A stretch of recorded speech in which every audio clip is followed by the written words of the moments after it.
Great, thank you so much. Good evening, everybody. We're gonna call this meeting to order at 7:02. Can I please get a roll call? Jeff Sapia. Yes. John Woodworth. Katie Here. Woodson. Here. Mark Sherwood. Yes. Shauna Manthorn. Here. Ray Woodworth. Yes. Alyssa Kowalczyk. Here. Marion Springer. He's excused. Yep, and everyone stand for the pledge. Pledge allegiance To the flag of the United States of America and to the republic for which it stands, under God, indivisible, with liberty and justice for all. Right. We got some approval of the meeting minutes.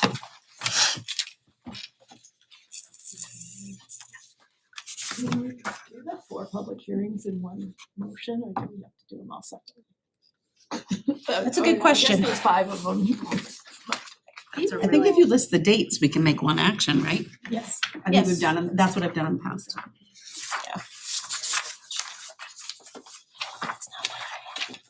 Way to think efficiently, Marianne. Appreciate it. She's a good one. She is. I don't know if it matters, but in the first one, my name's Bree, and then all the rest is Brianna, so I didn't think you wanted consistency. And which one? That's when you got serious. They called you by your full name. Maybe that- February 17th. Oh, There you go. Again, I don't care either way.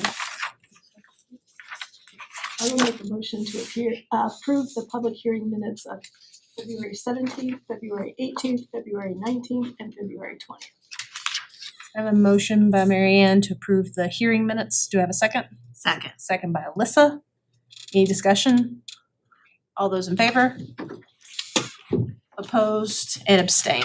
One abstention. All right, That lasted longer than some of the meetings. right?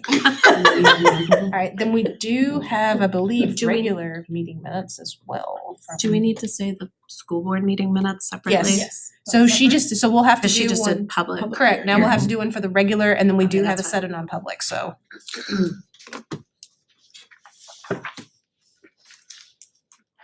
I motion to approve the school board meeting minutes from February 19th, 2026. Motion by Alyssa, do I have a second? Second. Second by Shauna. Any discussion? I have Yep, Mary, go ahead. one minor change on page 7. Second to the last paragraph, it talks about our soon to be voted 2026 budget. It should be 2027 budget. 2027. I did Okay, say that yep. earlier. Oh, there it is, yes. Thank you, Marianne. Any other discussion? Okay. All those in favor? Opposed and abstain, unanimous. All right, and then we have one set of non-public. We do.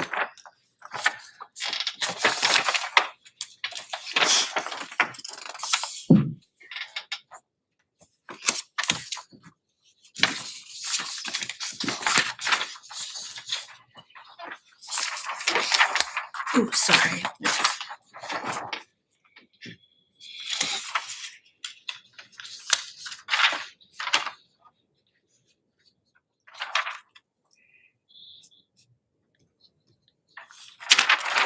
Make a motion to approve the non-public meeting minutes on February 19th, 2026. I have a motion by Second. Shauna, seconded by Jack. Any discussion? All those in favor? Opposed and wait, Marianne, do you need another second? One more second. Okay.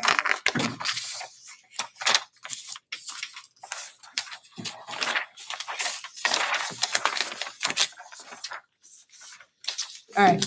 All right, all those in favor? In favor. Opposed and abstain, unanimous, thank you. All right, got some student, staff, and family share. I believe Miss Foley's back with us. Yeah. Love it. Come on down, girl. Yes, you should. I am alone today. No one with me, but that's okay. I have enough for everybody. So, Inside voice. right. Keep that energy. We have a few awesome things that are coming up and in process. So first and foremost, this Saturday, please come one, come all to the Project Hope Strut for a Cure fashion show. It is an amazing event that we do every year in order to raise money and awareness to help those in the community who are battling cancer. There's always a fabulous fashion show, musical performances. The dance team does some great, awesome stuff. I don't know how they're so flexible, but it's all really entertaining and it's good for all ages. And the raffle is also fabulous. So bring your cash and bring your good, positive attitude. And that is this Saturday at 6 p.m. in the gym at the high school. And the cafeteria is where the raffle is. And then we have the Strides Against Stigma Mental Health Awareness Week, which is always the week before April vacation. And we have some great things going on there. So, but one of the things that I'm here to talk about is the Career Expo, which will be occurring during the school day, during Block 3. This is the same block that all the students have their lunch. So just like they had the activities fair at the beginning of the year, the hope is to get as many different businesses, companies, fields represented there for the students to come see. And it's not necessarily a recruitment fair. It's not like we're hoping that kids will get hired from these businesses. It's more of an inspirational fair. We have so many students who have quite literally no idea what they are going to do when they leave high school, especially since a lot of them think college is not for me, the military is not for me, and I don't necessarily think I want to be in a trade, but they also don't really know all of the opportunities going to college, going into the military, joining the trades, or none of the above. So the idea is just to get a huge variety of different employment opportunities for students, just so they can think about what they do. So if you have ever heard of a job and you go, oh my God, you can get paid to do that, that's the kind of stuff that I'm also looking for, that we are looking for, just to give our kids something to kind of hope for and pursue, and a bit more of a clearer vision. They face a lot of stress and anxiety when thinking about their future. So that is the plan for that. And we also have the community celebration night and leadership workshop is that Tuesday in the evening. The wellness fairs after school on Wednesday, food truck, sports events, milkman show on Thursday. It's a great, great week of events and mental health awareness, because if any of you have teenagers at home, you know just how hard it is to be a teenager in this day and age, and it doesn't seem to be getting much easier. So despite the fact that we have as many supports available for these kids as we can possibly have, it's still never going to be enough. So the idea is that this week and all of the events that we have going on will bring some positivity into the lives of not only the students, but the rest of the people in the community.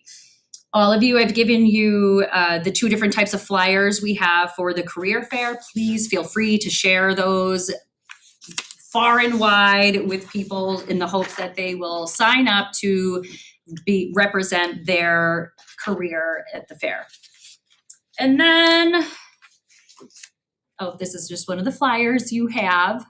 So it will be again from 10:30 to 1:15. There's setup. We're looking for everybody. And please feel free to email or call me if anybody ever has any questions. I am happy to speak to anyone.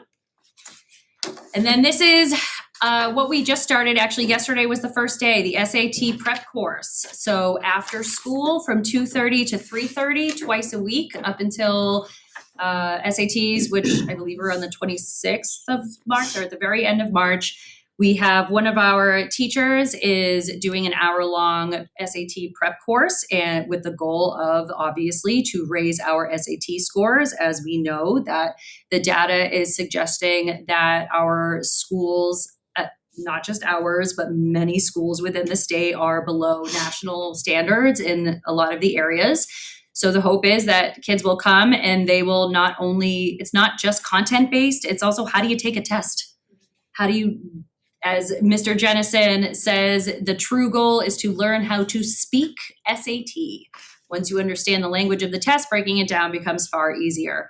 And so far, last I checked, there were, I want to say, roughly 40 students who had signed up, enough so that we had to move from one of the regular classrooms to one of the much bigger classrooms where we have our studies classes. So we have high hopes for this, for higher scores between the PSATs that they took when they were juniors or sophomores and the SATs that they will be taking this year. We're hoping to see a discrepancy in the positive between those. And that's all I got for y'all today. I have a question, then Bree, and then Jack. With the SAT, with those prep courses and stuff, are they also talking about strategies on like test taking fatigue? Because how long is the SAT test?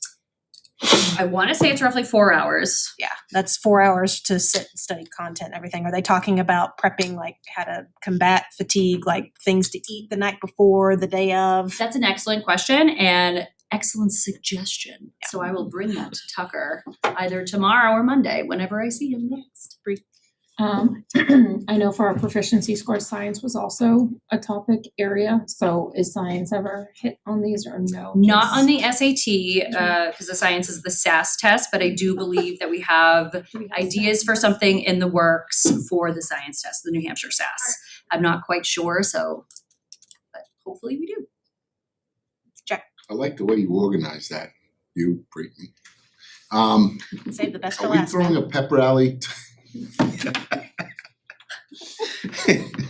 Are we throwing a pep rally to get kids to take the test? Because that's been, I know, not a huge issue, but an issue to offset some of the results. At PLT this week, we did talk about incentives for students with the test. I don't want to say what those are yet until they are finalized, but that is in the works to have different sorts of incentives for the kids in order to take the test. I thought that it would be, the incentive back in the day was your parents made you take it.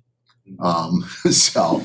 Now parents can, Yeah, so I think an outreach to parents and outreach to students, to let everyone know, it's a team effort, even though it's an individual test. The results affect the entire team at the school and the district. And I think we should be doing all we can to promote that, and something that's been, you're the person to do this, I just know it. Next year, we put in the top 5 or 10 scoring, Bedford, Hanover, Oyster River, Portsmouth, and say, okay, guys, which one is the school are we gonna pick off this year? And make it, get their competitive juices going on this thing. Just a thought. I agree that it'd be great to have more buy-in, so to speak, for this. And I know that our counseling team is going above and beyond to do everything they can in order to provide motivation to the students and their families. Can't control how people feel about it though. My parents were really nice people, just Oh, I'm sure they kind of were. old school. I mean, you're fabulous. I imagine your parents were great. He was adopted though, so. That makes sense too. Sorry. They still have the basket. Following up on a suggestion that Jack had and you touch on as well, how are we communicating with families to try to get them engaged and make them aware that these opportunities are there? Because if the parents haven't, that's not a career path that they had taken, perhaps it's not on their radar. They do have, I know that there are plethora of emails that go out to family members, guardians as well, basically just saying the purpose of that. This is important. It is the only standardized test that we have other than the New Hampshire SAS in order to get any data on our students' levels of understanding of these main topic areas. But like you said, some people, a lot of colleges they don't care about SATs anymore, and that's what many families glob onto is why does my kid need to take the SAT? He or she is not planning on going to college, or the college that they want to go to does not even care about the SAT. They say it in their application. So it's a fine line of figuring out how to really make the families see the importance of this, because you're right. I mean, funding that is received, so much depends upon these SAT scores, and we're hoping, doing all that we can to make it more prevalent in families' lives, the understanding of the importance. So hopefully right now, this will get out there to some families. Please encourage your students to take the SAT and actually try on it. And go to this SAT prep course. Real fast follow-up, approximately what percentage of our students do go, and what's your stretch goal for this year? Or what's your stretch goal? I know that there is a stretch goal of 1,000 points for one of our members of the admin team. That's what they're looking for. I think it was 1,000. It might be 10,000. Is it really 10,000? It's 10 across the class. How many That's a points? goal. That's a hefty goal that I'm hoping we Could you can explain achieve. that goal of points? What does it mean for The you? difference between PSATs and SATs. Same students. Score. The PSAT is the pretest. Oh, Yeah, okay, they're trying okay. to- Yeah. Do we know the percentage of students that we're expecting to take? I don't think They so. are all expected to take it unless they have their family reach out. So hopefully 100%. It's a required assessment. Right, but I recall recently there's been a trend of students opting out. I was just wondering if that trend had reversed as colleges are now starting to trend toward requiring SATs more than they had before. I just didn't know. Never mind, we'll move on. I Yeah, don't I believe, wish I just, had those can I answers. don't think Yeah. we have any requests at this point, but it's 3 weeks out. Okay. And just one other thing, 'cause I know you're talking about developing that connection and motivation. Another thing the team is doing is they are making sure that students and families have access to the PSAT scores so that it's relevant, and they're planning opportunities for students to talk with adults in the building to set goals that are personal in nature. So regardless of the performance level of each student, we're really trying to push for growth on a personal level. So it's that accumulation of increase from PSAT to SAT from a points perspective across 250 students. One administrator, she's not wrong, set a goal of 10,000 points of growth in accumulation. So in any case, they're having a lot of really detailed conversations at the high school around all of this. Dawn, then Jack, and then, Dawn, Shauna, then Jack, because you two haven't talked yet. You know, the science where the attendance was the most severely low is not part of the SAT piece, so that motivation is a separate type of a Gotcha. piece. And then we think about how many of our students percentage-wise are going on to 4-year, 2-year schools. We're not where we were when you were here, and we got 80 or 90%. We were trying to get over 93%. You know, we were trying to get a lot of kids going in that direction, and they all were invested in the SAT. It wasn't what we used at the time for exam, but there's a very different job, trajectory for people, employment trajectory now.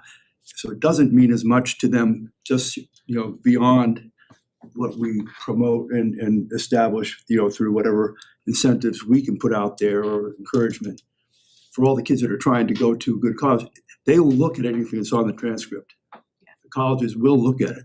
If there's an SAT score, they will look at it, they will see it. They're saying it's not a criteria for them, but if it's there, they see it. And so you can say they're not going to advertise that it matters or it doesn't matter, but if it's on their transcript, because they did take it, it's going to be on their transcript. So unless somebody takes it off at the school level, It's there. it's there. I think it does matter. Thank Shauna? you. You just said something. Now I have two things. First thing is asking for a friend.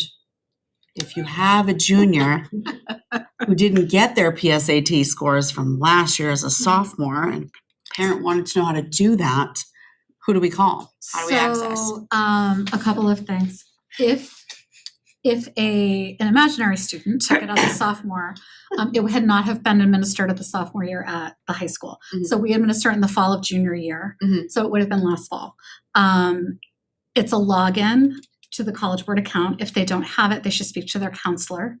But the high school is planning on providing hard copies to all students who are currently in the junior class. And we're investigating if we can upload them to the Power School portal as well, so parents can access them in that manner. So we're actively working on all that, so yes. And then the second thing I wanted to say is in terms of what Dawn was just sharing regarding the SATs and being on transcripts and things. Speaking from a higher ed aspect, and being somebody who does admissions for higher education, SAT scores can help students meet proficiencies as well for their admissions if they're going into certain programs. So they do get looked at, even if it's not a requirement to apply, it can be helpful for students. Absolutely. So it would be great for anybody that's thinking about, It's another great incentive and pursuing motivator. higher ed. Yep. Jack, and then we'll have Dawn as a closing, and then we're gonna let her go home. I think Mark touched on it a little bit, Sean touched on it a little bit, but these elite colleges are finding out that their students don't have basic competencies. And my understanding of it is I watch the news and do a little bit of reading, is that they're going back to that as a measuring, that pendulum now is swinging back to looking at these scores. Because, I mean, these elite colleges are getting kids in there that don't have basic skills. So I urge children to be taking these tests, students, excuse me. Take them and take them seriously. Yeah. Don't just fill in the bubbles. Closing thought. I got distracted a little bit by what Jack said, but it's still one of the greatest indicators of potential for college success is how they perform on an SAT. So, there are, indications that, kids who can demonstrate that ability have a good shot at being able to be successful on the next step. So I do think that certainly every kid that has thoughts about going to college should think about taking, that SAT prep course and trying to make sure they understand the test, the way it's provided. I mean, I talked to Judy Cobb, who is an Atkinson resident who teaches SAT prep 101, has done that for the last 30, 40 years, and has tremendous success by just getting kids familiar with the design of the test beyond the help that she has across the academic spectrum. But, she's saying, she gets kids to even memorize, instruction segments of the test that are gonna always be there to save them time. And she can save a kid a half an hour just by making sure they not only, don't have to read it, but they understand it better than if they had just read it cold. Yep. So there's a lot to, be gained by, understanding how you're gonna be assessed. 100%. And it's good preparation for basically every other profession for which you need to take an exam to be certified. Yes. Which is so many of them. Kids say, oh, I'm going to trade school. I'm never going to need to take a test like this. Okay. Yeah.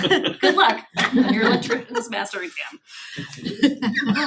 Very true. Do you mean that there is some wisdom that we accumulate as adults that we can pass on? Of course. Always. We're lifelong learners, y'all. They just don't listen Thank till you. they're 30. Well, thank you for coming in. Thank Thank you for you. sharing. Thank you for Ms. doing Foley. everything This that you was so can. It always is.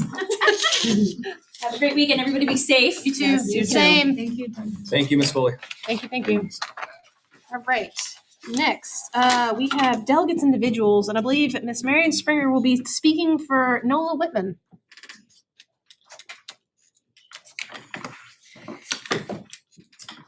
Thanks. So this is Nola speaking. She couldn't be here tonight.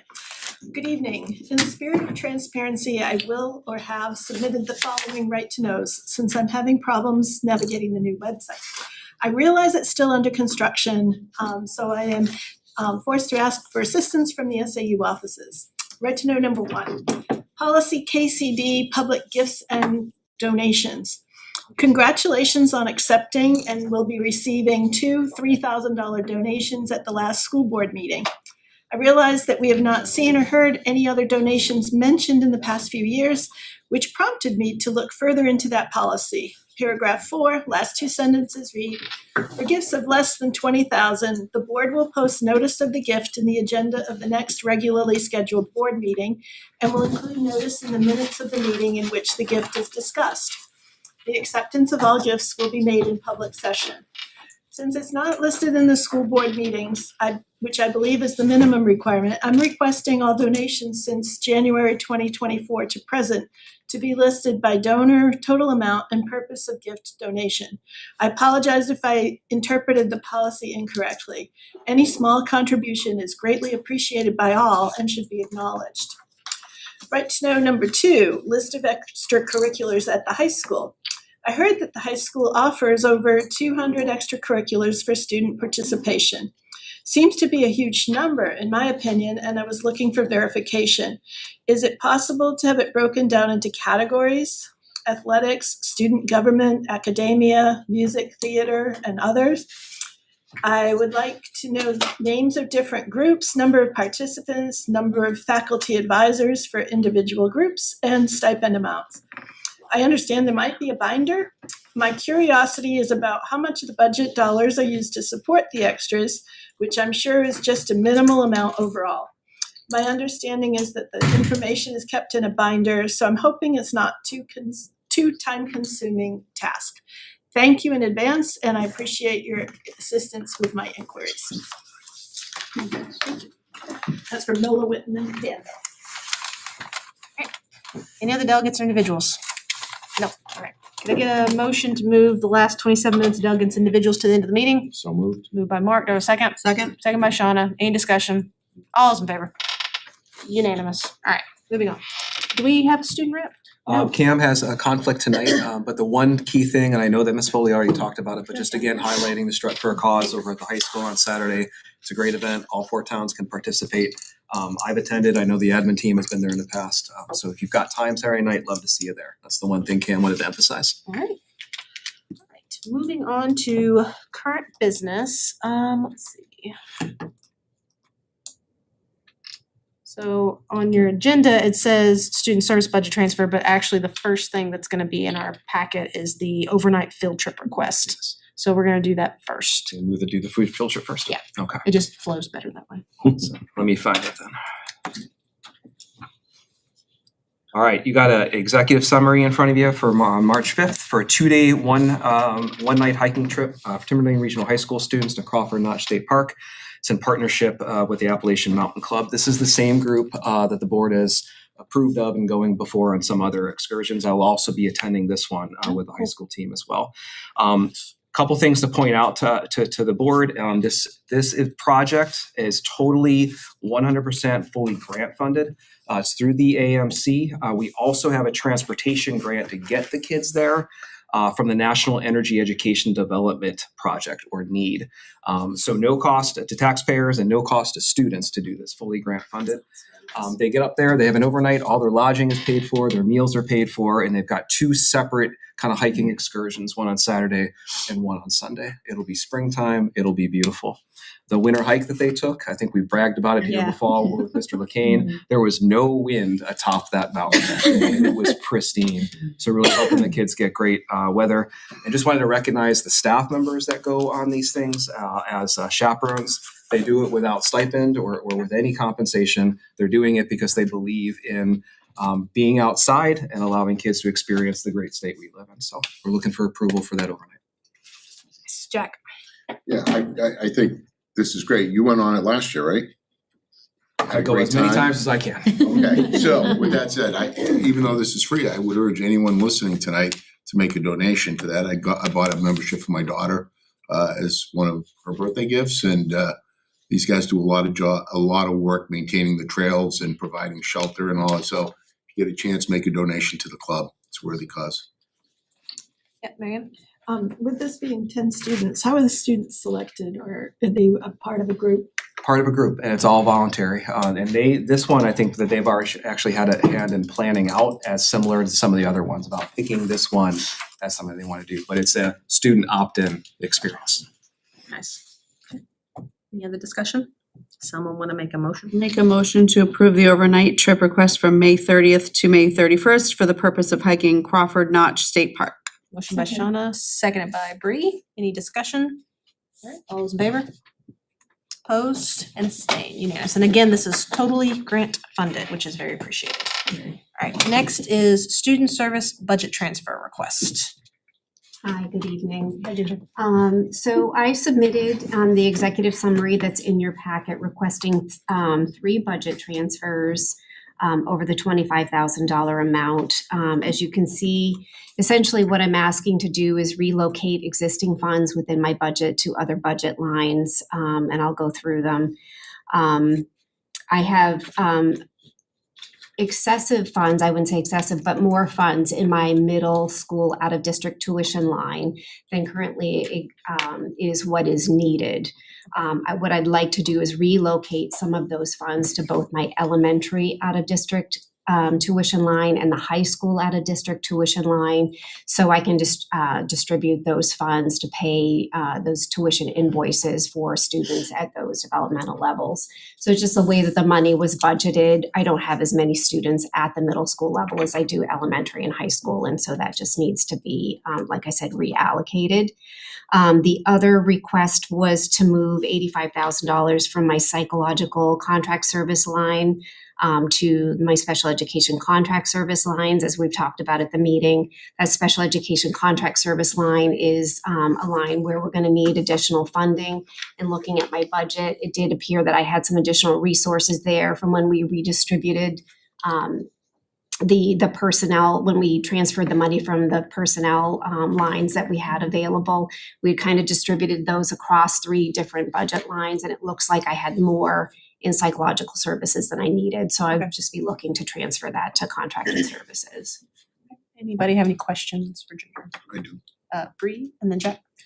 So just to clarify, this is all within the bucket, let's say, of special education and what it has been proposed in the budget, but it's still all necessary and needed to run those services, Correct. just in different areas. They were just budgeted to different lines, so I'm just looking to reallocate them so that I can essentially, for budgeting purposes down the road, if I ever have everything appropriately allocated, then when I go to plan for subsequent years, we're pulling things from the proper budget lines, and it just makes planning down the road easier.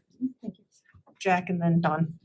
And if you don't have the answer to this, it's all right, but how many students are we sending out of district, both at the grammar school level and the high school level, that drove this decision to reallocate these?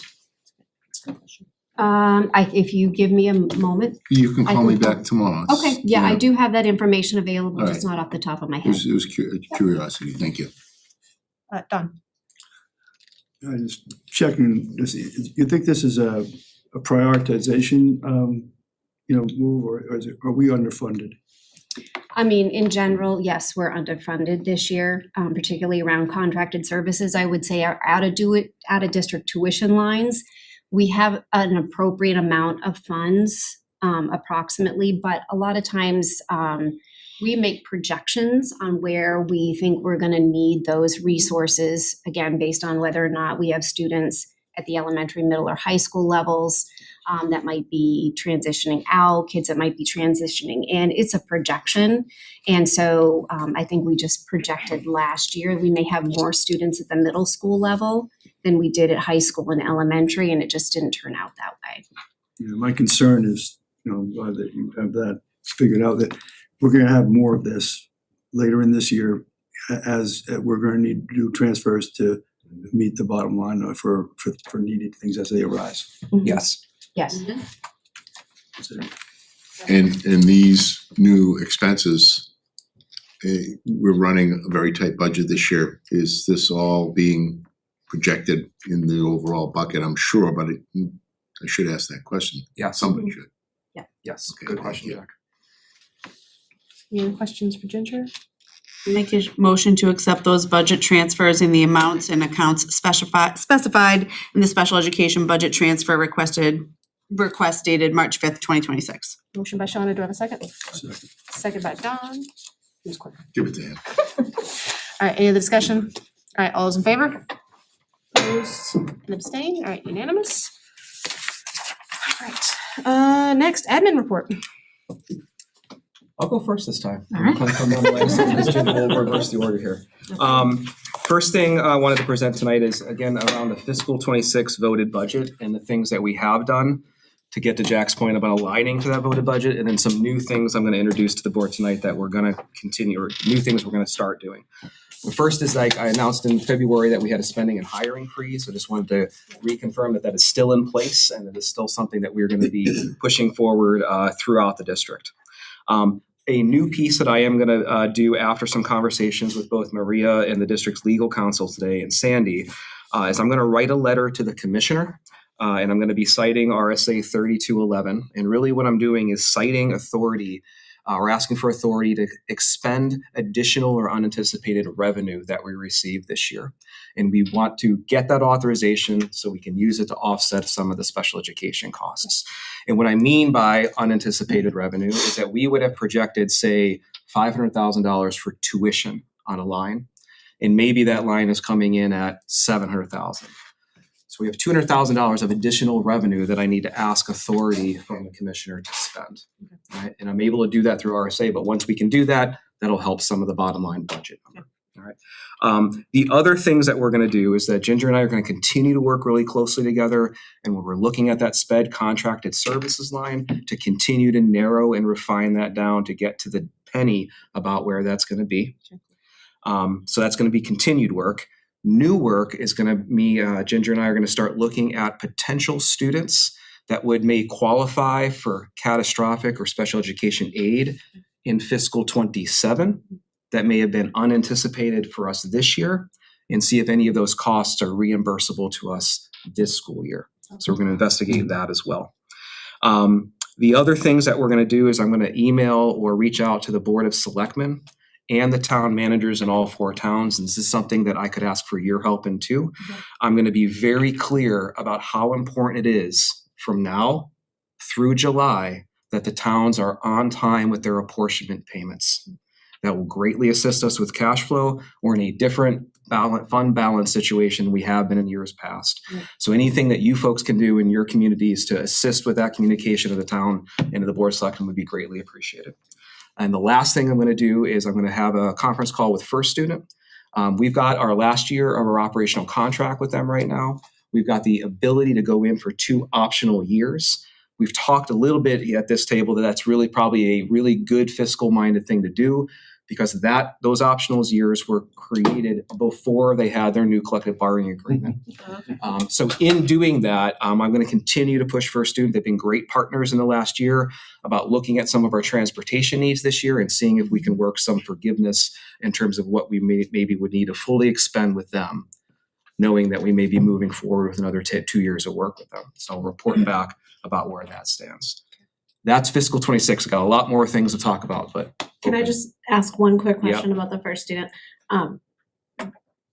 Is there a way to, if we are gonna extend the contract with them to, and maybe this has already happened, add in some sort of stipulation about, and I know it's been much better this part of the year, if routes are canceled, I think you had mentioned before, like when routes were canceled, we were still paying for them when they canceled them. Is there anything happening in the contract to fix that problem? There's nothing happening in the contract right now. It's about these conversations going back and forth between the district and the regional director about seeking forgiveness.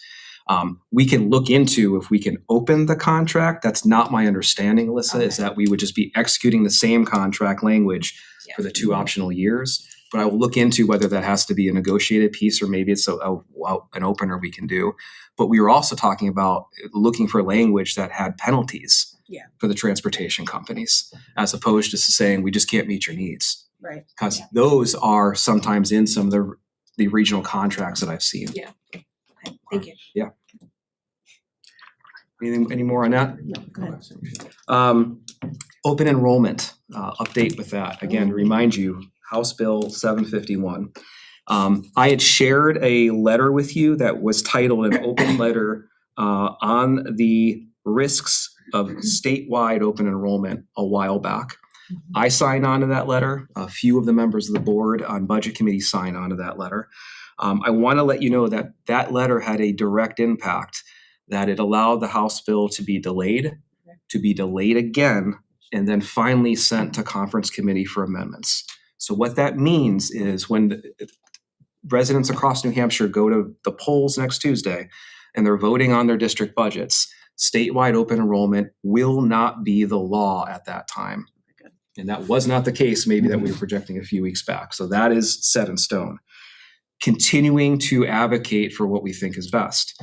I'm going to be writing a letter to the governor directly, and I would encourage board members to think about doing the same. I'd be happy to attach your letter to mine. The deadline for that will be March 10th.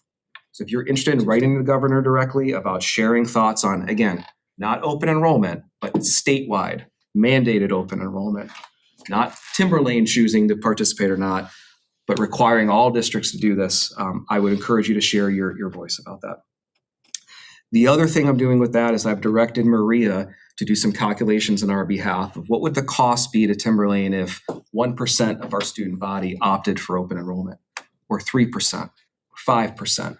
And I want to be able to bring those numbers back here. I'm also going to share those numbers with regional collectors in the state that are looking to put those gross numbers together as part of these testimony sessions for the House bill. Question. Yes. Are you also looking to have Maria look, because also with open enrollment, just, so say a student here in Timberlane decides, I don't want to be in Timberlane anymore, I want to go Salem. Yes. They're on an IEP.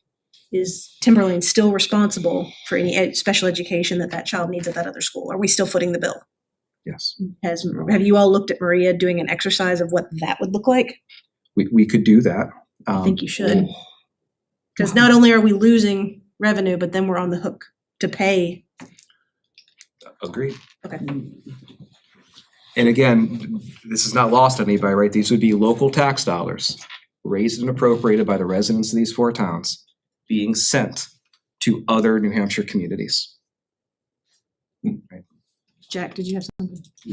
There is an opportunity to go up and speak when this comes before committee.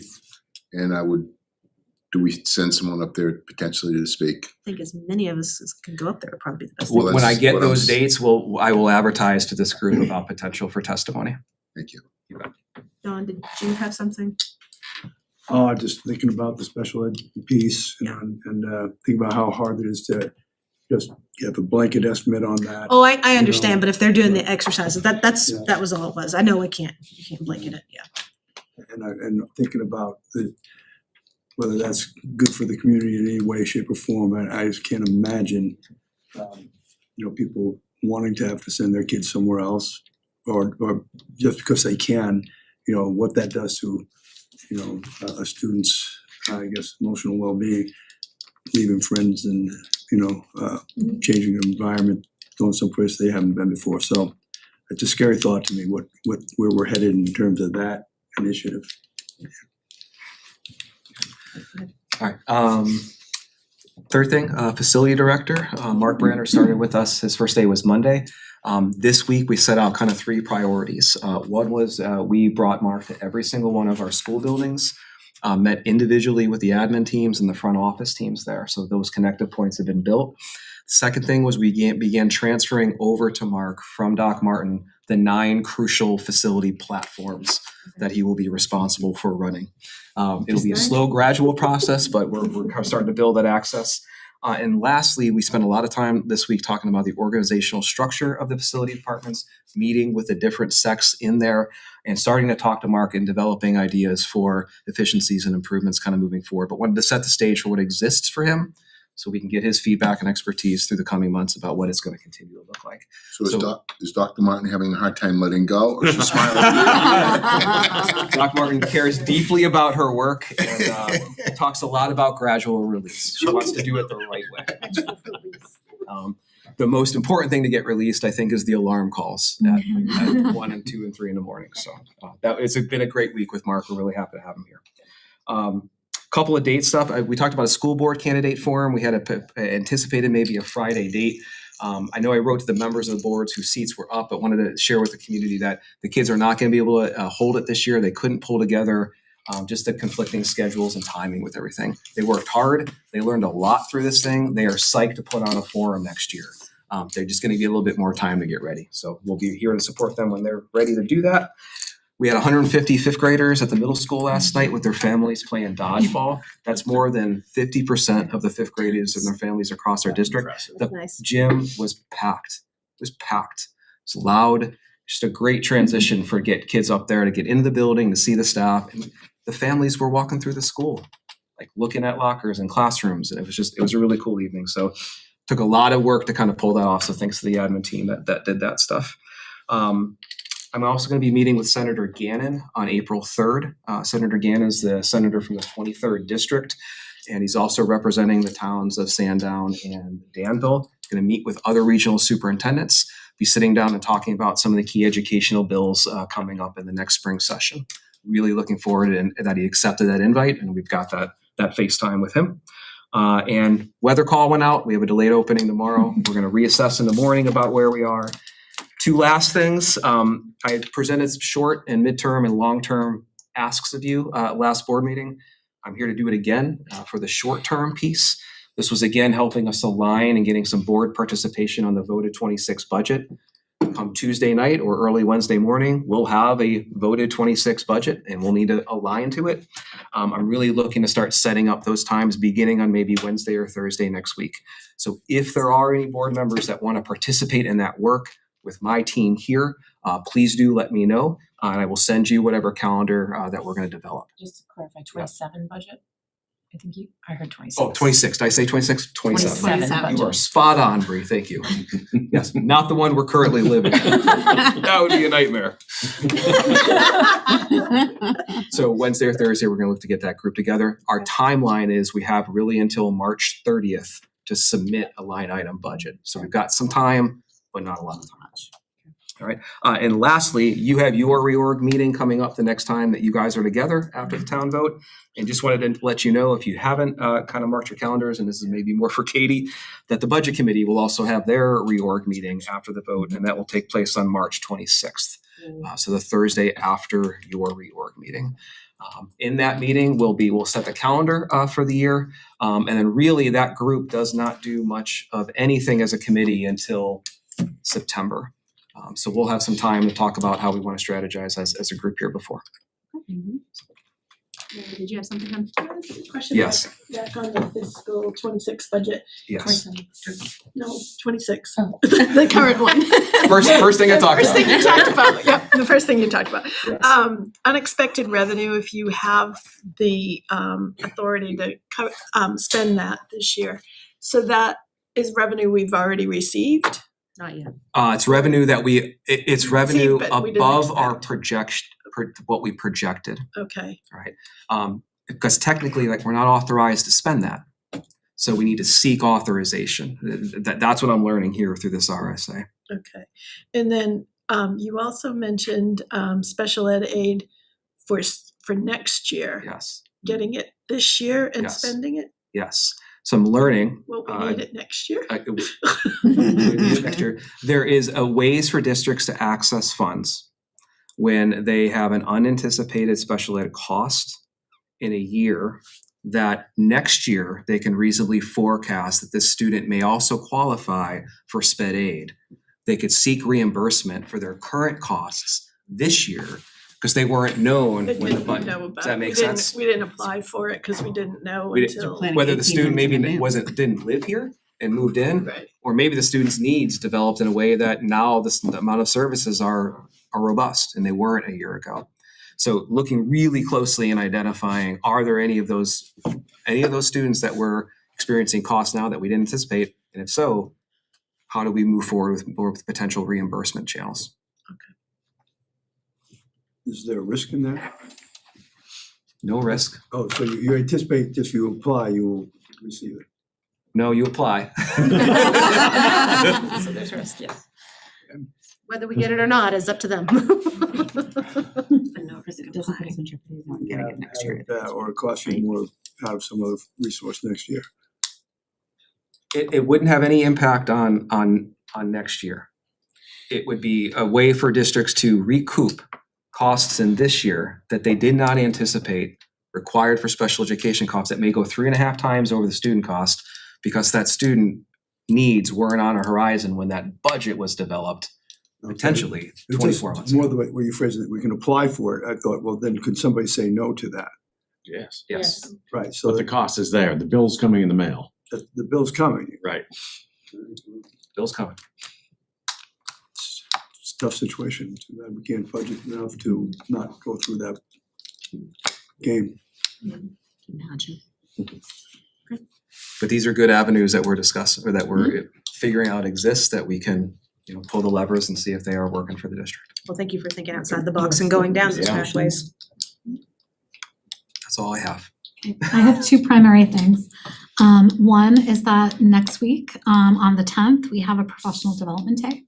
It is one of the 3 days annually where we have our paraeducators and our professional staff teachers with us. Just kind of sharing highlights of what our staff will be doing that day. It is highly adapted across the different levels. So elementary will be having a slightly different schedule than the middle school, and then the high school teachers will be having. And within each level, categories of staff, related service providers, special educators, classroom teachers, unified arts teachers, et cetera, counselors. They will be following slightly different schedules as well, because we're trying to personalize based on their needs. But at a high level, our high school teachers will be engaged for the majority of the day in having conversations and planning for the changes around awarding credit for competency that we've been talking about for quite some time at the board level around the ED 306 changes. So this will be an opportunity for them to hear some common messaging around the why behind all of this. We've been talking about it, but it's a chance to get us all on the same page. And then for them to have some actual work time to dig in, reflect on their current practices, and start experimenting with what their reporting looks like now and thinking about how that could potentially change next year, how it will impact assessment practices, et cetera, all of those things. We also have some trainers coming in to work with us across different grade levels on math instruction. So math instructional training that will be taking place. We have a woman coming in, a consultant who's worked with us before around supporting teachers, classroom teachers specifically, but also paraeducators, and how to manage student behavior in a positive, proactive manner. That's developmentally appropriate, and we have a range of other things going on as well, but those are kind of the main highlights. We have co-teaching training. I know that you had that presentation at your last meeting about the co-teaching model, so there will be ongoing sessions about that as well. So we're really looking forward to that day. That's next Tuesday. And then the very following day, we've talked a lot about math. We just talked about SATs and SAT scores. So Tuesday, PD Day, Wednesday will be the first of 3 days when we are gathering together a group of educators, teachers across all grade levels, elementary up through the high school, to get together and work as a team to really start digging into our math competencies and curricula, to be really reflective about our goals, our targets. Are we in line? Are we missing things? And to have some really deep conversations about where we're at right now with math. And again, to engage in active planning moving forward. So that first day will be next Wednesday. It'll be the first of 3 that we've planned right now. There may be more, but we're excited to start that work. So just wanted to update you on some of the work going on around instruction and curriculum across the district, connected to everything we've been talking about student proficiency, a lot of the work that goes on behind the scenes to really support educators, provide them with the training that they need to try to support our students and move us in the right direction. So that's all I have.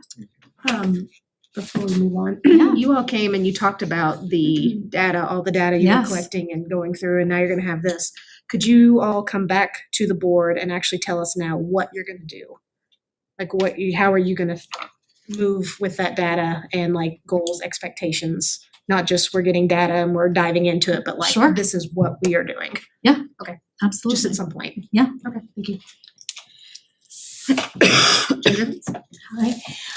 So there are 3 things that I just would like to highlight for the board tonight. I think first and foremost, as Justin had mentioned, the dodgeball game that happened last night for our rising 6th graders. I really want to focus on the fact that there's so much work that's going on across the district right now, really planning and preparing for student transitions. There's lots of conversations that are happening, in locations where kids are like a TLC transitioning from kindergarten to first grade at Sandown North. We're preparing and offering opportunities for our elementary and middle school counselors to collaborate so that they can spend time talking about 5th to 6th grade transition, what that will look like, how we can best prepare those students for that really important transition as well, and really how we're going to evaluate our process and determine how we can improve upon this from year to year. So I just think it's important to mention, because as we are in the midst of one school year, there is a tremendous amount of emphasis and energy that's always being put into the planning for the next year while we're still operating within, and functioning within the systems that we have going on currently. So I just want to highlight that really good, important work that's being done and the dedication of our teachers and our school counselors, social workers, in making sure that they're creating meaningful opportunities for our kids as they move from building to building. I also want to remind the board that we are in the midst of our PAGS audit right now with the special education department. Things are moving along as we're still in the first 90 days of our audit. What that means is we're still preparing a lot of documentation, looking at educational environments, working with the DOE to provide them with the information that they will need around the deadline of April 6th. One of the things that we're working on that I want to make sure and remind everybody about is there will be a parent response session that will be hosted between the DOE and the Parent Information Center. We're looking to schedule that. I think we're looking at dates for mid-May at this point in time. It will be a virtual session because those tend to be, from my understanding, better attended than an in-person session. So once we get that date solidified with those two organizations, we will get the flyers out. Again, we'll continue to present those dates and that information here at board, and then we'll send them out through social media outlets and various other places so that we can get as much participation as possible. So more to come on that. And then lastly, I'm really proud to sit here tonight and lift up Dawn Roberson and her Special Olympic Unified Basketball team at the middle school. This is their first year really working together and playing together. She has 12 participants in the club. They have 4 games that they're playing, and they've played 3 of the 4. On Tuesday, they played a game up in the Lakes region, and it was the Special Olympics Winters game, and the team took the gold. They took first place this year. So I think they should be really proud of their accomplishment. It's a really, it's a great and exciting opportunity. They have one more game coming up in Plymouth that was supposed to be tomorrow. It's now been rescheduled. The date will be kind of determined at a later point in time. Just so I want to say congratulations to them and Dawn and all the hard work. And we look forward to hearing about this last game. Awesome. Some stuff. Okay. We do not have anything for personnel reports. Starting with committee reports, Jack. I'll just go into new business because we don't have any committee reports, right? Well, I'm still gonna go around. Okay, Committees and reports of the school board. Yes. go ahead. I have So nothing you have nothing? on that. no. Okay. Dawn. Had a couple of great meetings this week with curriculum and with policy moving forward with things, and you start to see those things come across here. But it's interesting how as soon as we start to put something on the agenda to do, like what we're going to do about if materials are challenged, and so a case comes up, right? It becomes very, very applicable. It's kind of a great group of people in both committees who have a background and experience that, it seems to be uncanny, the connection between what we need and the way these policies and, these curriculum pieces collide or coincide. So it's been an interesting week of that. As far as the dodgeball, it's good to see the superintendent of schools there in the front row, laughing and enjoying the say hello to 1 million people and being able to be proud of all the good work that's going on. I couldn't believe the turnout, the noise. When each class, each school's kids came into the gym roaring and running and taking their spot, and then the next one would come out with the principals all dolled up, leading the charge, teachers all wearing costumes or holding banners. It was just a great thing. It wasn't about dodgeball so much. There was a lot of dodgeball that went on. Every kid played, right? And we had, the kids were great with each other, and at the end they took a picture with all the kids from all schools together. Awesome. And Mitch did a great job of making that point that you guys are going to be, beyond seeing each other in Little League or this around, the 4 towns over time, you're going to be one group. Today you're 4 schools, but as far as we're concerned, you're next year's Tigers in the place with Nice. So he did a great job with kind of putting that in context of, really looking forward to having you all together again next year here, so that's great. Jack, you Yeah, I decided you wasn't had quite sure something? how this was gonna play out, but anyways, we do Like it have always does, a man. facilities, yeah, I've only been here for 3 years. We have a facilities meeting on the 11th, and we're gonna be meeting with the architects on the envelope of the building project, and they reached out to all of us and said that they have some pretty exciting stuff, so I'm looking forward to that. I'll touch base on the dodgeball. I walked in the gym and I was just completely blown away. Mary's walking around with her penguin outfit on. It was just, That was. it was the whole thing. But I think there's an important thing we can take from that beyond the fun and the excitement. We talked a little bit earlier about everyone getting together and being a team to approach those SATs.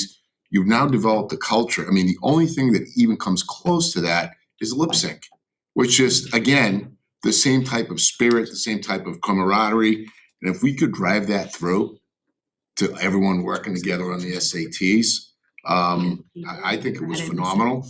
Bree and I have talked about, at least for 2 years now, a fair that lasts an entire weekend, something like it. But I think we need to drive more of those kinds of events to develop a stronger culture for all those reasons that I think will have payoff in the end. But one last thing about the dodgeball. We gotta find better referees next year, cause whoever the guy was wearing those stripes, I don't think, I mean, there was a reason why Atkinson didn't win. That's all I'm gonna say. I don't have anything. Mark, Shauna. Somebody stole my thunder a little tiny bit about the unified team, but that's okay. No, I happened to be at the gold winning game, and I do just wanna say a couple things about that. It was intense. They came to play. It was a real game, a real competition, a real vibe. I'm real proud of them. It was tied and they had to go into overtime. Oh, goodness. This was a big deal. There was a lot of sweating happening. And they won by 2 points, which was amazing. Yes. So it was really cool competition to see. So that was really exciting. But I also want to shout out, so Don Roberson is one of the coaches who's our special ed coordinator at the middle school, but also Jenna Richards, who's the special education teacher, as the coach as well. And they were just phenomenal with all of the kids. And so thanks to them for that. I also want to shout out the middle school because I had an opportunity to chat with some of those kids at the unified game about some grade level meetings that they had with their administrators before the winter break.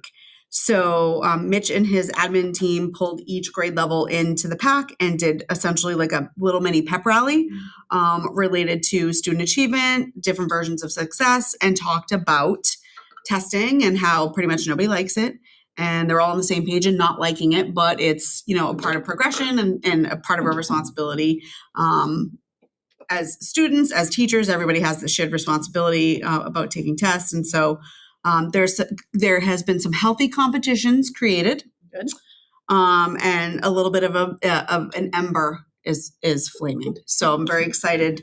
And I heard that from students, which was kind of cool. So I just want to shout out the middle school team for putting that together. Very nice. Bree? I have nothing. Melissa? Nothing. Marianne? Curriculum and assessment work met this week, and one of the things that I was impressed with is incorporating rhetoric, Logic and rhetoric, and putting it into an existing course. It'll start being required for the incoming freshmen, but it's a course that we already had, so making sure that all the competencies that were required by the state to be in there are covered well and without having to add something new to the curriculum. So, nice, good job. Any other business? I don't see. I know, she's Jack, go ahead. I just, Justin, you touched on kind of when the budget committee starts, and I know it's not our forte, but I'm hoping that the administration can facilitate maybe a meeting or two or whatever during the summertime, because that's when everyone isn't all that busy, and facilitate looking at some of, I've talked about a few platforms as it speaks to budgeting for facilities, some models, and look into some of that stuff. So when you get into the heart of the budgetary thing, that's all crunching numbers.